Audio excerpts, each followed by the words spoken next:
Hello hi नमस्कार श्रोते हो, मी आरजे कोमल तुमच्या सगळ्यांचं पुन्हा एकदा स्वागत करते. तुम्ही ऐकताय आचार्य 90 FM your on radio.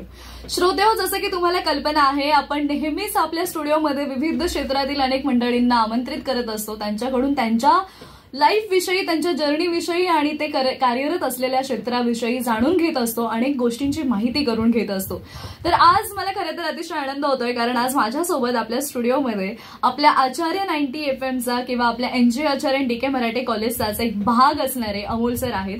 Amol सरांबद्दल सांगायचं झालं तर अमोल दळस असं त्यांचं नाव आहे आणि आचार्य कॉलेजमध्येच म्हणजे आपल्या NJ आचार्य DK मराठी कॉलेजमध्येच त्यांचं शिक्षण पूर्ण झालेलं आहे. अर्थात ते आपले अल्युमिनाय आहेत आणि त्याचबरोबर आपल्या या कॉलेजमध्ये ॲज अ असिस्टंट प्रोफेसर म्हणून सुद्धा ते काम पाहत होते. त्यामुळे दोन्ही गोष्टी त्यांच्या आहेत आणि त्यामुळे अर्थातच ते आपल्या कॉलेजचाच भाग असल्यामुळे ते आपलेच आहेत असं आपण त्यांना पाहुणे म्हणू शकत नाही. तर सर, तुमचं पुन्हा एकदा या आपल्याच जागी आपल्या हक्काच्या ठिकाणी मी खूप खूप स्वागत करते. Thank you ma'am, thank you so much. आणि सरांबद्दल सांगायचं झालं तर सरांचा जिओग्राफी सब्जेक्ट आहे, त्यामध्ये सर गेली 8 वर्ष हा विषय आहे ॲज अ असिस्टंट प्रोफेसर म्हणून शिकवत आहेत. त्याचबरोबर आता सध्या ते बेंगलोरला असतात, पण खास इकडे मुंबईमध्ये आल्यानंतर आज आपल्या भेटीसाठी इथे आलेले आहेत ते. आणि त्याचबरोबर सरांना ऍक्टिंगची आवड आहे, ड्रामाची आवड आहे, सर कविताही करतात. म्हणजे खरं तर या दोन भिन्न गोष्टी आहेत नाही का, जिओग्राफी सब्जेक्ट आणि कविता वगैरे असं काही. म्हणजे मला आता खूप क्युरियोसिटी आहे की निसर्ग रिलेटेड कविता आहेत की काय, असा प्रश्न पडलेला आहे. आणि त्याचबरोबर सर UPSCच्या एक्झाम जे काही स्टुडंट्स देत आहेत त्यांना सगळ्यांना सध्या कोचिंग देत आहेत. जिओग्राफी सब्जेक्ट आहे त्याविषयी त्यांना कोचिंग देण्याचं काम सुद्धा सरांचं सुरू आहे.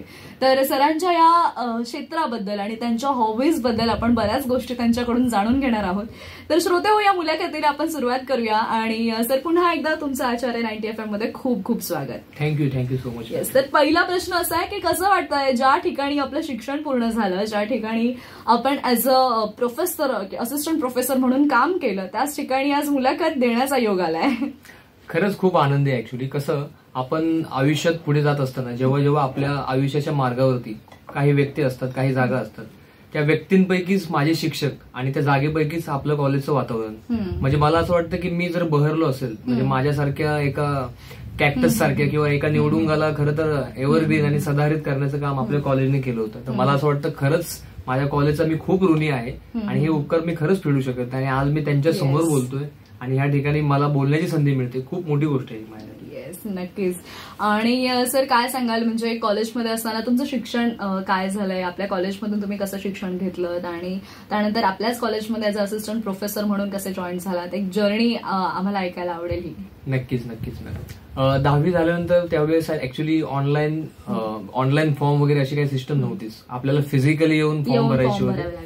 मग त्यावेळेस मला आठवते चांगलं की फॉर्म भरला आणि आर्ट्स मधून माझा प्रवास सुरू झाला आपल्या इकडे FYGC. आणि म्हणजे नक्कीच कॉलेजचा एक आनंद असा होता की ज्युनियर आणि डिग्री असा संबंधच, म्हणजे त्यावेळेस असा काही फरक नव्हताच आमच्यासाठी. कारण की मला एवढं माहित होतं की आचार्य कॉलेजमधून आपल्याला ग्रॅज्युएट व्हायचं. आणि मग 12वी झाल्यानंतर सुद्धा इन हाऊस मधून ऍडमिशन मिळालं आणि माझा विषय जिओग्राफी होता. त्यावेळेस मला असं वाटतं की मला इतर शिक्षकांनी सुद्धा खूप सहाय्य केलं. चव्हाण सर असतील, भक्ती मॅम होत्या, जंगले मॅम होत्या ज्युनियरच्या, श्रीजा नायर मॅम होत्या, त्यांनी खूप मेहनत घेतली आमच्यावर. अनिता मॅम सध्या त्या नाही आहेत सायकोलॉजीच्या, त्यांनी सुद्धा आमच्या पूर्ण विकासामध्ये खूप मोठा वाटा असा घेतला.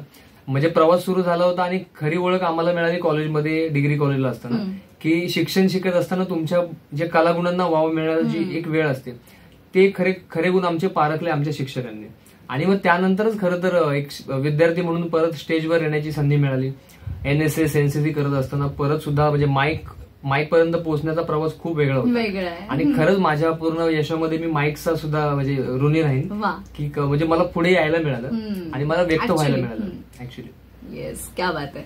आणि जसं की तुम्ही आता सध्या एक असिस्टंट प्रोफेसर म्हणून काम पाहताय आणि आता सध्या तुम्ही बेंगलोरला असता, तर जिओग्राफी हा सब्जेक्ट का, म्हणजे जसं की तुम्हाला कॉलेजमध्ये असताना तुम्ही जसं म्हणालात की तुम्हाला माईकवरती प्रेम होतं, म्हणजे माईक तुमच्या जवळचा होता, पण मग नंतर याच क्षेत्रामध्ये जावं किंवा या क्षेत्रामध्ये पुढे काही करावं असं काही वाटलं नाही का? किंवा मग तुम्ही आता डिरेक्टली जिओग्राफी हा सब्जेक्ट घेऊन तिथे आता असिस्टंट प्रोफेसर म्हणून करताय, तर हे का म्हणजे का मनात आलं तुमच्या? खरं तर म्हणजे शिकत असताना एक गोष्ट नक्कीच होती की आपल्या कलागुणांना वाव मिळणं गरजेचं आहे, पण तुमच्या कलेला जे खरं स्वरूप मिळतं ते शिक्षणामुळेच मिळतं. म्हणून शिक्षण सोडायचं नव्हतं. आणि मग वेगळे वेगळे विषय होते, त्यापैकी मला असं वाटत होतं की माझं जर खरं कौशल्य चांगलं असेल तर त्या विषय होता जॉग्राफी. मग मी BA झाल्यानंतर सुद्धा मी विचार विनिमय केला की काय करू, की बाबा मला ऍक्टिंग क्षेत्रामध्ये मला पुढे जायचंय. मग त्यावेळेस तशी कंडिशन नव्हती खरंच. आणि मुळात ही गोष्ट मला खरंच सांगायला आवडेल की कॉलेजच्या फीस पासून, पुस्तकांपासून सगळ्या गोष्टी कॉलेजच्या शिक्षकांनी पुरवल्या आम्हाला. एवढं सगळं आम्हाला म्हणजे प्रत्येक सपोर्ट. एक आठवण सांगेन मॅम की म्हणजे 3,500 रुपये फीस भरायला नव्हते त्यावेळेस. मुळे सर प्रिन्सिपल होते, त्यांनी फीज माफ करायचं ठरवलं. पण तत्पूर्वीच मॅमने, अश्विनी रानडे मॅम होत्या, त्यांनी स्वतःचं ATM कार्ड देऊन मला ATM नंबर दिला आणि मला सांगितलं की म्हणजे पासवर्ड दिला आणि मला सांगितलं की अमोल चेंबूरला जा आणि हे घे 20 रुपये एक्स्ट्रा तुला आणि पैसे काढून आण, मला तुला एक काम आहे नक्की सांगायचं. मला माहित नव्हतं. मग मी पैसे काढून घेऊन आलो आणि त्यानंतर मॅमने सांगितलं की हे पैसे तुलाच ठेव आणि कॉलेजची फीस भर. म्हणजे मला आनंद ह्या गोष्टीचा होता की एकीकडे माझे प्रिन्सिपल त्यांनी फी माझी माफ करायचं ठरवलं होतं आणि कुठेतरी मॅमने पण सांगितलं की आम्हाला पैसे घे. माझ्या शिक्षणात कधीच अडथळा नाही आला, माझ्या कॉलेजने ह्या गोष्टी मला दिल्या. तुमच्या प्रश्नाच्या उत्तराकडे येतो की स्किल सोबत अजूनही जातो मी, काय असं नाही, पण शिक्षण मला सोडायचं नव्हतं. कारण की शिक्षणातून भरणं खूप गरजेचं होतं. घरची परिस्थिती गरीब आणि आई वडील लहानपणीच वारलेले होते, त्यामुळे आजींनी मला माझ्या मोठं केलं आणि कॉलेजला माहित होते, त्यामुळे शिक्षणातूनच मला पुढे जायचं होतं. म्हणून मी निर्णय घेतला की मला MA करायचंय. मग कॉलेजनेच मला गाईड केलं आणि IIPS आहे, international institute for population science, तिथे माझं MA आणि MPhil झालं.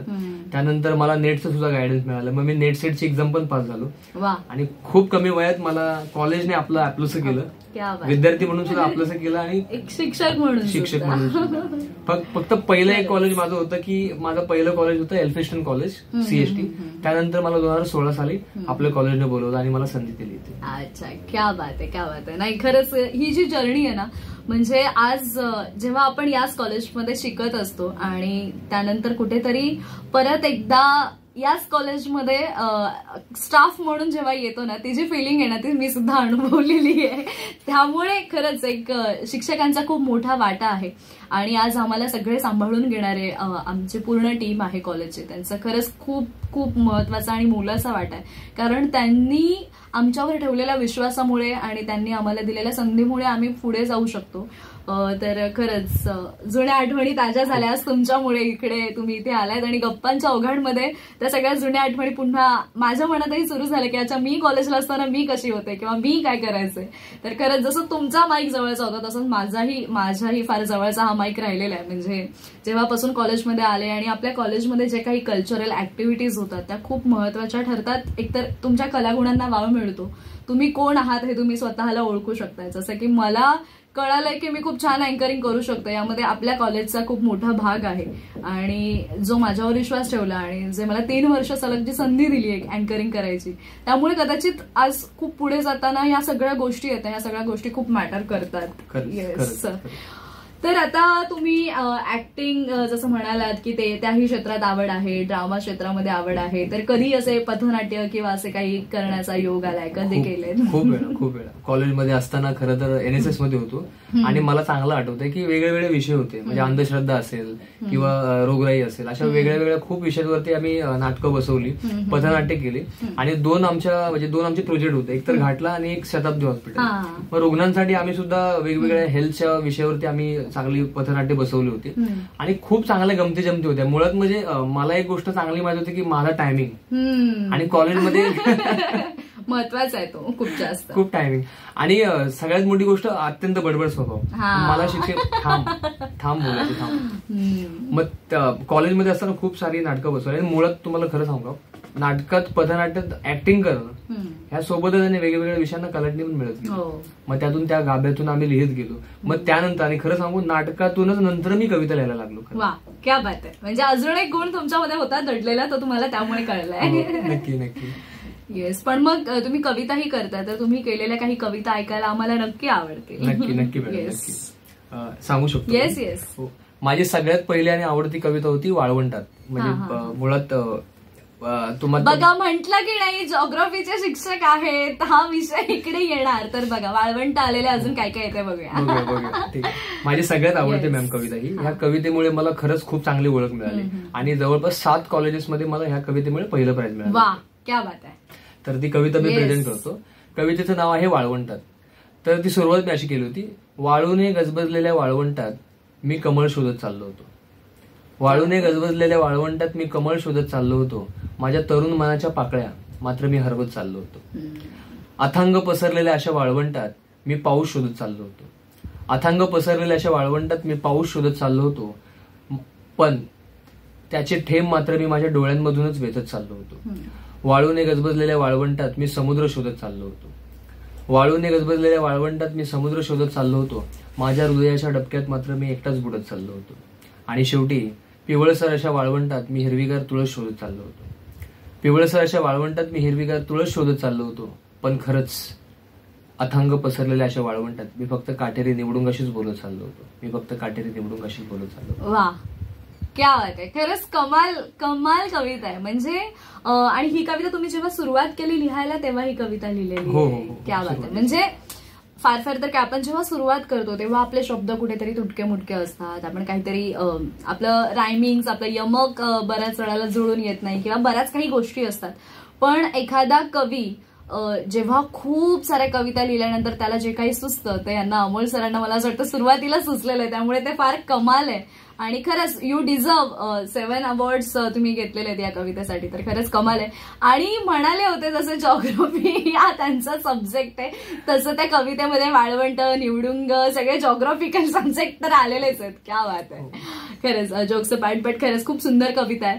आणि सर त्याचबरोबर आता तुम्ही UPSC किंवा अशा ज्या मोस्टली अशा एक्झाम्स असतात त्या एक्झाम्सच्या स्टुडंट्सना सुद्धा ट्रेन करताय. तर अशा विद्यार्थ्यांना ट्रेन करताना कोणत्या गोष्टींची म्हणजे कशा गोष्टी तुम्ही कोणत्या गोष्टींचा वापर करता. कारण की बऱ्याच वेळेला असं होतं की सगळ्यांचं असं म्हणणं असतं की कॉम्पिटिटिव्ह एक्झाम देताना आपल्याला जनरल नॉलेज असणं फार गरजेचं आहे. तर या जनरल नॉलेजच्या व्यतिरिक्त तुम्ही ऍज अ प्रोफेसर म्हणून त्या मुलांना कसं मार्गदर्शन करता. नक्कीच मॅम. म्हणजे मुळात मी जेव्हा सुरुवात केली होती माझ्या अभ्यासाची मला एक गोष्ट कळाली की तुमच्याकडे जे ज्ञान आहे त्याला तुम्ही परिपूर्ण समजू नका. तुम्हाला ते ज्ञान अजूनही मिळवायचं. फुल स्टॉप हा नसावाच अभ्यासामध्ये. कॉमत असावं प्रत्येक वेळी, अर्धविरामच असावा. ज्ञान घेत जावं. माझ्या विद्यार्थ्यांच्या बाबतीत मी जेव्हा माझं एज्युकेशन पूर्ण केलं आता कालच माझी एक्झाम झाली एसीबीची आणि नक्कीच सर्वांच्या आशीर्वादाने मी सुद्धा होईल.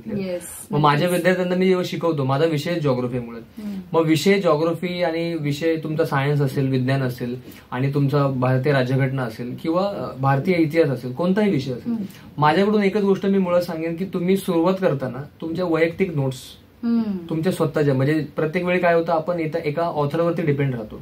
ऑथरने प्रगल्भ अभ्यास करून त्याचं पुस्तक लिहिलेलं असतं. त्याच्या नोट्स वापरत असताना आपण स्वतः आपल्या अँगलने नोट्स तयार करणं, रेग्युलर राहणं, सातत्य ठेवणं. त्याबरोबरच जर विद्यार्थी आताही कॉलेजमध्ये असतील त्यांनी त्यांचा अकॅडमिक अभ्यास सांभाळून दिवसभराचे 2 तास स्पर्धा परीक्षांसाठी देणं खूप गरजेचं आहे. दुसरी गोष्ट आपल्या आजूबाजूला काय घडते. आता ओडिसामध्ये ट्रेनचा अपघात झाला, रेल्वे अपघात आहे किंवा सध्या इस्रोने एक नवीन आपलं सॅटेलाइट लॉन्च केलं. ह्या साध्या गोष्टी असतात. किंवा आज जागतिक पर्यावरण दिन एन्व्हायरमेंट डे आहे आज. मग याची सुरुवात कशी झाली किंवा ह्या सगळ्या बेसिक गोष्टी लिहित असताना आपल्याला पुन्हा शून्यातून सुरुवात करावी लागते. म्हणजे कोणत्याही प्रश्नाचं उत्तर हे एक असूच शकत नाही. त्याचे 4ही बाजूनी तुम्ही अँगल करावा लागतो. आता राहिली गोष्ट जर स्पर्धा परीक्षा तुम्ही म्हणत असाल हे सध्या जवळपास UPSC मध्ये 10 ते 12 लाख मुलं दरवर्षी अप्लाय करतात. तुम्ही जर MPSCचं म्हणाल तर 3.5 ते 4 लाख मुलं दरवर्षी अप्लाय करतात. जागा असतात फक्त 300 किंवा 400. म्हणूनच याला स्पर्धा परीक्षा हे नाव दिलेलं आहे. आणि मी ह्याला असं म्हणणार नाही की ही ऍक्च्युअली सिलेक्शन अशी परीक्षा आहे.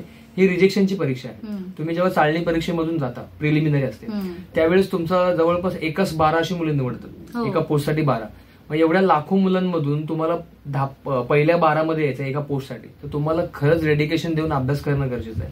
तुम्हाला तुमच्या आवडीनिवडी असतील जपावेच लागतील पण याचा अर्थ असाही होत नाही की तुम्ही तुमच्या आवडीनिवडीमध्ये 10 तास तुम्ही वाया घालवाल. बरोबर. मग तुम्हाला डेडिकेशन देऊन लायब्ररीमध्ये राहून सातत्याने अभ्यास करून वेगवेगळ्या विषयांचे ऑथर तुम्ही जमा करायला हवेत. ऑथेंटिकेट इन्फॉर्मेशन तुम्हाला घ्यायला हवी. नेट जेवढा तुम्ही वापरताय त्यापैकी म्हणजे मला असं वाटतं की इंस्टाग्राम, युट्यूब, सोशल मीडिया प्रत्येकाला आवड असते. त्याच्यातीलच काही वेळ वापरून तुम्हाला ऑथेंटिकेट इन्फॉर्मेशन जमा करायची. त्याच्या व्यतिरिक्त मला असं वाटत नाही की तुम्हाला असं कुठलं रॉकेट सायन्स आहे ती तुम्हाला वापरावं लागेल. ते साधा आणि बेसिक आणि सातत्यपूर्ण अभ्यास हे तुम्हाला, ही गोष्ट तुम्हाला तुमच्या शेवटपर्यंत घेऊन जाऊ शकते. नाही खरंच आहे, कारण बऱ्याच वेळेला काय होतं की लोक अगोदरच घाबरून जातात की मी कॉम्पिटेटिव्ह एक्झाम देतोय, मला खूप अभ्यास करायचा आहे किंवा या सगळ्या गोष्टी. त्यामुळे एक प्रत्येकाचा माइंडसेट असतो की नाही तू फक्त अभ्यासच कर, मोबाईल बाजूला ठेव किंवा या सगळ्या गोष्टी. पण मला असं वाटतंय की आज सोशल मीडिया खूप जास्त ऍडव्हान्स झालेला आहे. तेही वापरता वापरता आपण बऱ्याच गोष्टींची माहिती त्यातूनही घेऊ शकतोय.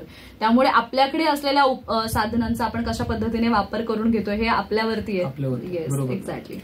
आणि त्याचबरोबर कॉम्पिटेटिव्ह एक्झाम जे काही स्टुडंट्स देतात त्यावेळेला त्यांना मोस्टली डिफिकल्ट असं वाटतं की मला कदाचित जमेल की नाही, किंवा मला हे जमणार नाही, किंवा हे थोडंसं अवघड आहे माझ्यासाठी.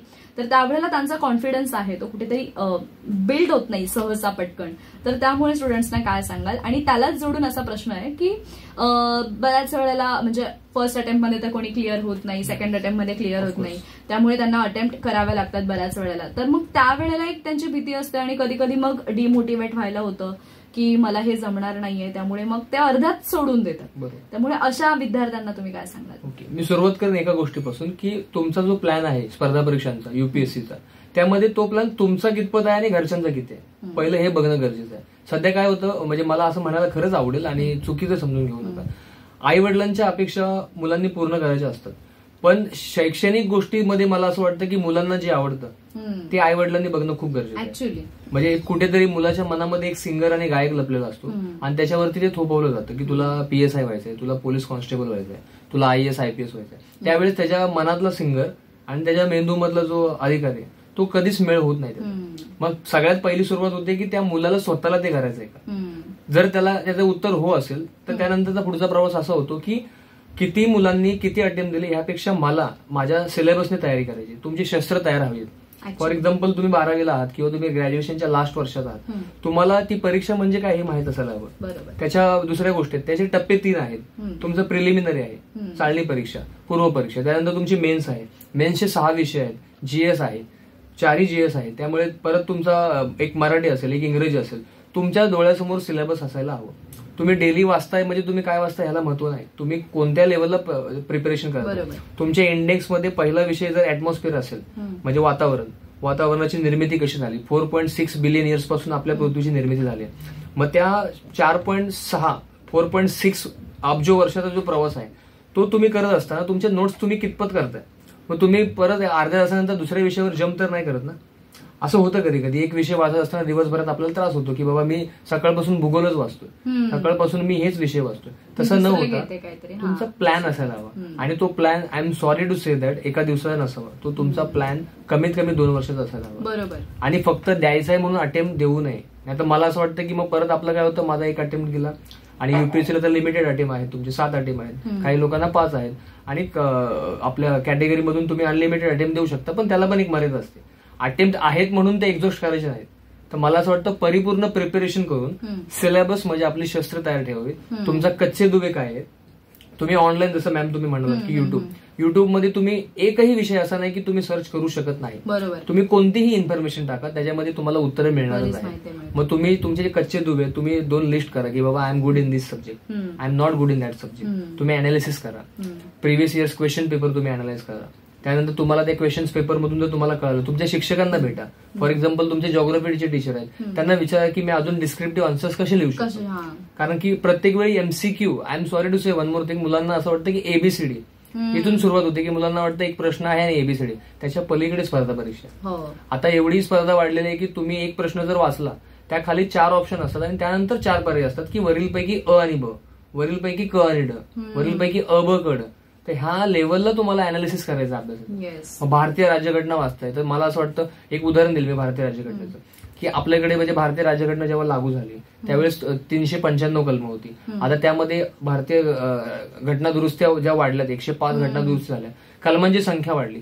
मग तुम्ही जर दिवसाला, तुमच्याकडे 2 वर्ष आहेत, त्या 2 वर्षामध्ये तुम्ही कलम क्रमांक 1 पासून कलम क्रमांक 395 पर्यंत गेला. दिवसभरात एक कलम तुम्हाला अनालिसिस करायला खूप कमी वेळ लागेल. पण काय होतं माहितीये का, परीक्षा जवळ आल्यानंतर आपण सगळ्या विषयांचा अभ्यास करत बसतो आणि तिथे खरी गफलत होते. मग तुम्ही प्रॉपर वेळ, सगळ्यात मोठी गोष्ट टाइम टेबल, वैयक्तिक टाइम टेबल तुम्ही अप्लाय केलं पाहिजे, त्याच्यावरती तुम्ही वर्क केलं पाहिजे. टाइम मॅनेजमेंट खूप गरजेचं, खूप जास्त इम्पॉर्टंट आहे. येस, मला असं वाटतंय हा खूप महत्वपूर्ण विषय आहे. कारण फक्त द्यायचं म्हणून द्यायचा स्पर्धा किंवा मी स्पर्धा देतीये किंवा या परीक्षा देतीये असं फक्त मनात विचार न ठेवता खरंच एक टार्गेट आणि एक ते म्हणतात ना ध्येय समोर ठेवून ही परीक्षा देत असाल तर अगदीच जीव लावून आणि तितक्याच तत्परतेने आणि तितक्याच त्या अगदीच डेडिकेशनने ह्या परीक्षा द्यायला हव्यात. आणि खूप छान माहिती तुम्ही या सगळ्या विषयांबद्दल दिली.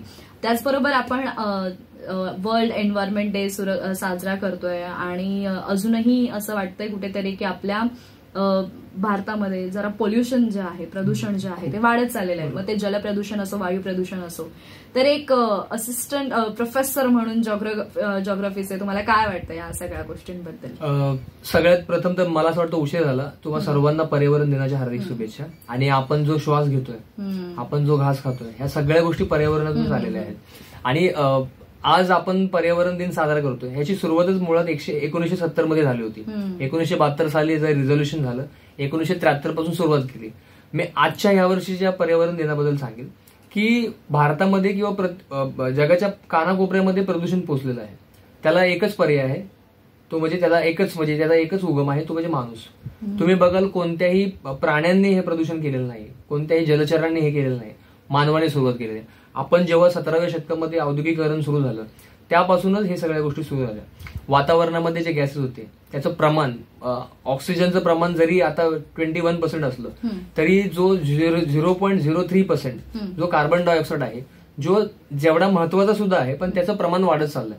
कार्बन जेवढा वाढतोय तेवढा आपल्याला त्रास होतोय. हे एमिशन्स थांबलं पाहिजे. वाईट काय होतंय की आपण जे डिव्हाइसेस वापरतोय प्रत्येक गोष्टीमध्ये, आज तुम्हाला सांगेन 1966 मध्ये जेव्हा आपली हरित क्रांती सुरू झाली, कारण की लोकसंख्या वाढत गेली होती, स्वातंत्र्यानंतर लोकसंख्या वाढली. आपल्या लोकसंख्येची जी वाढ आहे त्यांना आपण सपोर्ट कसं करणार? सो डेव्हलपमेंट गरजेचं होतं. डेव्हलपमेंट सोबत to support the population food is required. मग 1966ला जेव्हा हरित क्रांती झाली, ग्रीन रिव्होल्युशन झालं, फर्टिलायझर्स, ह्या फर्टिलायझर्सने काय केलं? प्रोडक्शन वाढवलं. We can support the population, but thing is that we are negatively supporting population. For example, genetically modified seeds आपण निर्माण केले, जे नॅचरल सीड्स नाहीयेत. So they are damaging our whole body structure. Cancer तुम्ही बघाल, including everything is harming us. Whatever we are eating we are surviving, but we are surviving with negative things. मग हे पूर्ण जे वाढत चाललंय ना, प्रत्येक गोष्टीमध्ये आज प्रदूषण आहे. आणि मी तुम्हाला एक छान असं वाक्य सांगेन की हे प्रदूषण जेव्हा सुरू झालं ना, सगळ्यात पहिलं प्रदूषण झालं की नैतिक प्रदूषण झालं.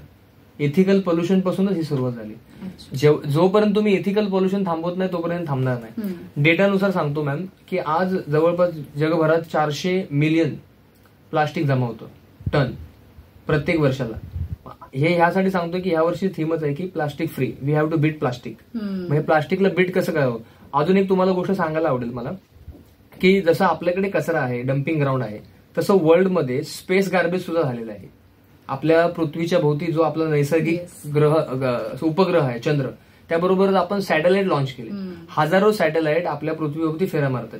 ते आपल्या आनंदासाठीच आहे, पण अशी हजारो आणि लाखो सॅटेलाइट्स आहेत जे बंद पडलेले आहेत. आणि कारण की ते पृथ्वीच्या कक्षेच्या बाहेर असल्यामुळे ते ग्रॅव्हिटीमुळे येऊही शकत नाही. काही सॅटेलाइट तसेच आहेत आणि पृथ्वीच्या आपल्या आसाभोवती एक असं गार्बेज तयार झालेलं, त्याला आपण स्पेस गार्बेज बोलतो, अंतरिक्ष कचरा. तो सुद्धा साफ करायची गरज आहे मॅम, कारण की तिथून आपल्याला जे पोषक वातावरण रेडिएशन येतं त्यामध्ये आपल्याला अल्ट्राव्हायोलेट रेज आहेत. ह्या गोष्टी सगळ्या पृथ्वीपर्यंत पोहोचायला खूप वेळ लागतो. आणि त्यातल्या पोषक गोष्टी ज्या आहेत त्या आपल्याला मिळतात. पण गंमत अशी आहे की ग्रीन हाऊस इफेक्ट आहे, कार्बन एमिशन जे होतं, सल्फर एमिशन आहे, ऍसिड रेन तुम्ही बघितलं असेल, पॉल्युशन होतंय. आपण ज्या इंडस्ट्रीमधला हजार्डस वॉटर डायरेक्टली रेन आपण रिव्हरमध्ये सोडतोय. तुम्ही किती जरी गंगा क्लीन प्रोजेक्ट आणला, तुम्ही किती जरी यमुना क्लीन प्रोजेक्ट आणला, तरी ह्या ज्या पवित्र नद्या आहेत त्यांना पवित्र राखणं खूप अवघड होऊन बसलंय, कारण की आपल्याकडे सोल्युशन नाही. आपण जे आपल्याकडे जे वॉटर लाईक कंटेमिनेटेड वॉटर आहे त्याला आपण कुठल्या प्रकारे आपण त्याला हे करतोय, सेग्रिगेट करतोय. ते सेग्रिगेशन करण्याच्या ज्या आहेत ना प्रोसेस, ज्या बाहेरच्या डेव्हलप कंट्रीमध्ये आहेत त्यांच्याकडे पण कमी प्रमाणात आहेत, आपल्याकडे सोल्युशन नाही ना. म्हणून एन्व्हायरमेंट डे आपण साजरा करतोय, पण त्याच्या पॉल्युशनच्या ऐवजी सोल्युशन असणं गरजेचं खूप. ऍक्च्युअली. आणि मला असं वाटतं की आपण याविषयी कितीही जनजागृती केली तरी जोपर्यंत फक्त घोषणा देऊन किंवा फक्त असं केलं पाहिजे तसं केलं पाहिजे असं फक्त बोलून आपण तिथेच न थांबता जेव्हा आपण स्वतःपासून जेव्हा सुरुवात करू ना त्या प्रत्येक गोष्टीची, तेव्हाच काही तो चेंज जो घडणार आहे, तो बदल जो घडणार आहे, तेव्हाच तो घडू शकतो. कारण जोपर्यंत आपण स्वतःपासून सुरुवात करत नाही, जोपर्यंत आपण स्वतः प्रदूषण करणं टाळत नाही, तोपर्यंत या गोष्टी शक्य नाहीयेत असं म्हणावं लागेल. कारण की कुठल्या तरी कोणीतरी मोठ्या लोकांनी येऊन सांगितलं की कचरा करू नका, पण ते तिथे ऐकून तिथेच फक्त गोष्टी सोडून देण्यापेक्षा त्याने तो कचरा कमी होणार नाहीये किंवा त्याने ते प्रदूषण कमी होणार नाहीये. तर ते प्रदूषण तेव्हाच कमी होईल जेव्हा आपण स्वतः या सगळ्या गोष्टी करणं बंद करू, म्हणजे जो प्रदूषण करणं जे बंद करू. आणि जर प्रत्येकाने ठरवलं तर मला असं वाटतं यातून लवकर मार्ग निघेल. तर ही एक गोष्ट आहे. आणि आज खरं तर बऱ्याच गोष्टींविषयी माहिती दिली, तर श्रोत्यांनाही आजची जी मुलाखत आहे ती थोडीशी इंटरेस्टिंग वाटत असेल, कारण की तुम्हाला बऱ्याच गोष्टींविषयी माहिती मिळते. आपण 3 क्षेत्रांविषयी एकत्रितपणे जाणून घेत आहोत की सगळ्यात पहिल्यांदा तर सरांनी UPSC MPSCचे जे स्टुडंट आहेत त्यांच्याविषयी त्यांचा अभ्यास करताना कसं आपण काळजी घेतली पाहिजे याविषयी सर सांगत होते. आणि त्याचबरोबर आता जागतिक पर्यावरण दिवस सगळीकडे साजरा केला जातोय. लोक 1-2 दिवसांसाठी फक्त कार्यक्रम अरेंज करतात की असं केलं पाहिजे तसं केलं पाहिजे किंवा पथनाट्य वगैरे ठेवतात, पण तो कार्यक्रम हा 1-2 तासाचा असतो आणि तो कार्यक्रम संपतो. पण त्यानंतर ऍक्च्युअलमध्ये काय गोष्टी होतात का किंवा काय एन्व्हायरमेंट आहे त्याबद्दल आपण बरीच गोष्टी जाणून घेतोय आज आपण सरांकडून. आणि त्याचबरोबर सरांचं जे आवड आहे ते की कविता, ऍक्टिंग, ड्रामा या सगळ्या गोष्टी सुद्धा अमोल सरांकडून आपण जाणून घेतच आहोत. तर सर पुन्हा एकदा आता मला तुमची एक कविता ऐकायला आवडेल. नक्कीच नक्कीच. माझ्याकडे वेगळ्या भाषांमध्ये कविता आहे, तर तुम्हाला कोणती, म्हणजे मराठी, हिंदी की मराठी आवडेल? मराठी आवडेल. ओके. एक लिहिली होती मी कविता की दूर असूनही माझ्या मनाजवळ असतेस तू. क्या बात आहे. दूर असूनही माझ्या मनाजवळ असतेस तू, दुःख असूनही चेहऱ्यातून असतेस तू. दूर असूनही माझ्या मनाजवळ असतेस तू, दुःख असूनही चेहऱ्यातून असतेस तू. स्वप्नात माझ्या दररोज दिसतेस तू. स्वप्नात माझ्या दररोज दिसतेस तू. माझ्या स्वप्नातील राजवाड्यात येऊन बसतेस तू. माझी आवड आहेस तू. माझी आवड आहेस तू. माझ्या मनाची एक सुंदर अशी निवड आहेस तू. माझ्या कवितांची एक लहान अशी डायरी आहेस तू. माझ्या कवितांची एक लहान अशी डायरी आहेस तू. माझ्या यशाची पहिली पायरी आहेस तू. सूर्यासारखी प्रखर आहेस तू. चंद्रासारखी शीतल आहेस तू. चंद्रासारखी शीतल आहेस तू. सूर्यासारखी प्रखर आहेस तू. माझ्या मनाच्या हिमालयातील एव्हरेस्ट शिखर आहेस तू. अरे बापरे. मी तुला कधी विसरणार नाही. अरे वा. मी तुला कधीच विसरणार नाही, कारण माझे पहिले प्रेम आहेस तू. माझे पहिले प्रेम आहेस तू. क्या बात आहे, क्या बात आहे, क्या बात आहे. मस्त माहोल झालेला आहे आणि खूप सुंदर कविता लिहिलेली आहे. बघितलं पुन्हा एकदा सगळं एव्हरेस्ट शिखर वगैरे सगळं होतं. तर नक्कीच मला असं वाटतं ना की जो आतमध्ये एक जिओग्राफीचा सर आहे ना तो कविता करताना कुठेतरी बाहेर येतो, त्यामुळे एव्हरेस्ट शिखर वगैरे काय काय काय काय कवितेमध्ये येऊन जातं. आणखीन एक आठवण सांगेल मॅम, म्हणजे मला सरांनी पाठवलं एका स्पर्धेसाठी. मला त्या कवितेमध्ये, त्या स्पर्धेमध्ये मला प्राइज नाही मिळालं, पण मला ऍक्च्युअली जजेसनी बोलवलं आणि माझ्या कवितेमधली एक चारोळी होती, म्हणजे एक लाईन होती, त्या लाईनला मला त्यांनी स्वतःचं वैयक्तिक बक्षीस दिलं होतं. ते माझ्यासाठी खूप मोठं होतं. त्या कवितेतील एक म्हणजे एक महत्वाची लाईन होती, मी तुमच्या समोर सांगतो. तुझ्या अतिनील किरणांसारख्या चुकांना मी ओझोनप्रमाणे शोषून घेत राहिलो. तुझ्या अतिनील किरणांसारख्या चुकांना मी ओझोनप्रमाणे शोषून घेत राहिलो आणि उगीच तापट अशा कार्बनच्या प्रेमात पडून मी माझ्या हृदयास छिद्र पाडून घेत राहिलो. वा, सो कूल. म्हणजे खूप सुंदर कविता आहे. खरंच कमाल. म्हणजे त्यांनी हा विचारच केलेला आहे मनामध्ये की मला माझ्या भावना आहेत ना त्या लोकांपर्यंत पोहोचवायच्या आहेत. त्या कविता ज्या आहेत त्या शब्दांमधून कागदांवर उमटवायच्या आहेत. पण कसं तर माझा एक आतमध्ये जो काही जिओग्राफीचा जो प्रोफेसर आहे त्याच्या माध्यमातून म्हणजे हे कमाल आहे. खरंच खूप भारी. आणि सर खूप मजा आली आजच्या मुलाखतीमध्ये. बऱ्याच गोष्टींविषयी तुम्ही माहिती सांगितलीत आणि आम्हाला एक छान हसत खेळत ही मुलाखत आजची रंगलेली आहे. जाता जाता मी फक्त इतकंच विचारेन की आज तुम्ही बेंगलोरला ऍज अ असिस्टंट प्रोफेसर म्हणून काम करताय, UPSC MPSCच्या विद्यार्थ्यांना ट्रेन करताय. आता अजून असं काय ध्येय आहे तुमचं की हा माझं हे ध्येय आहे आणि मला आयुष्यामध्ये हे कमवायचंय? नक्कीच मॅम. माझ्या ध्येयाबद्दल सांगण्यापूर्वी फक्त एक राहिलं होतं सांगायचं मी सध्या बँगलोरला युनिव्हर्सल ग्रुप ऑफ इन्स्टिट्यूशन्स मध्ये मी ऍज अ असिस्टंट प्रोफेसर आहे. आणि मला एक गोष्ट सांगायला नक्कीच आवडेल की आमचे जे चेअरमॅन आहेत उपेंद्र शेट्टी सर, त्यांनी 25 वर्षापूर्वी UCC क्लास सिरीज सुरू केली होती. मी ह्यासाठीच सांगतोय की एक 25 वर्षाचा मुलगा त्यावेळेस क्लासेस सुरू करतोय. त्यांच्या इन्स्टिट्यूटमधून कर्नाटकमधून जवळपास 7,800च्या वर अधिकारी निर्माण झालेले आहेत आतापर्यंत 25 वर्षामध्ये. मग तुम्ही जर मनात ध्येय घेताय तर एक माणूस जर 7,800 स्वतःहून नाही, म्हणजे जे विद्यार्थी झालेले आहेत ते स्वतःच अधिकारी झालेले आहेत, पण मार्गदर्शक म्हणून जर एखादा माणूस एवढ्या अधिकाऱ्यांना जन्म देऊ शकतो, तर मला असं वाटतं की क्लासेस जेवढा महत्वाचा आहे तेवढे तुम्ही स्वतः सुद्धा महत्वाचे, म्हणजे त्यांची निवड सुद्धा महत्वाची आहे. मग बँगलोरमध्ये जरी आता युनिव्हर्सल ग्रुप ऑफ इन्स्टिट्यूशन्स मधून एवढे अधिकारी निर्माण झाले असतील, तर मला असं वाटतं आपल्या मुंबईमधून, आपल्या महाराष्ट्रातून होतात, पण मला असं वाटतं आपल्या कॉलेजमधून सुद्धा मुलांनी पुढे यावं आणि अधिकारी होण्याची स्वप्न पूर्ण करावी. आणि तुम्ही विचारलेल्या प्रश्नाचं एक उत्तर मला द्यायला नक्कीच आवडेल की इथून पुढचं प्लॅनिंग एवढंच असेल मॅम की आयुष्य जगत असताना तुम्ही किती जरी पैसा कमवला, तुम्ही म्हणजे किती जरी मोठ्या पदावर गेलात आज प्राध्यापक म्हणून किंवा कोणतंही पद असेल ते, शेवटी आपल्याला एक घर, एक संसार असतो, एका लाईफ पार्टनरची गरज असते. आय थिंक बरोबर आलो मी पण.